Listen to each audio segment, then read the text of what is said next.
This morning, I was doing my Bible study and I came across a verse in the Bible. Let me read it for you real quick. 2 Corinthians chapter 3, verse 14, it says, "But their minds were blinded, for unto this day the same veil remains unlifted in the readings of the Old Testament, because the veil is taken away by Christ." And this reminded me of a time, sorry for that.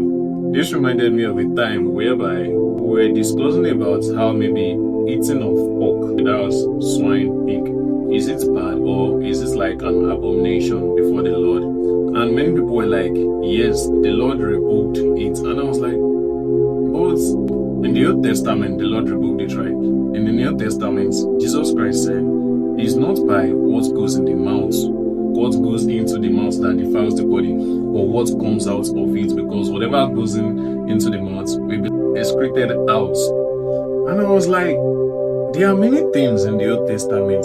When you start reading the Old Testament, they're like, do not work on Sabbath day, which is Sundays. Not just that, they said, do not touch a lady on menstruation, because you will become unclean before the Lord.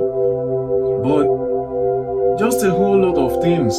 When they started using those laws to attack Jesus Christ, we will mostly tell them, do not work on Sunday, right? If your lamb, he told one of them, I think the Pharisees or so, they said, if your lamb fell into a well on Sunday, wouldn't you pick it up? Haven't you worked on Sundays? There were just most of those laws in the Old Testament. I'm not saying the Old Testament is not valid, it's valid.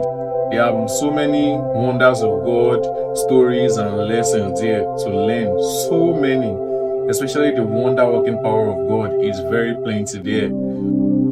There were just a lot of laws there. And okay, imagine those laws. Thou shalt not kill, thou shalt not. Jesus Christ, there is only two laws. Love God with all your heart. And number two, love your neighbor.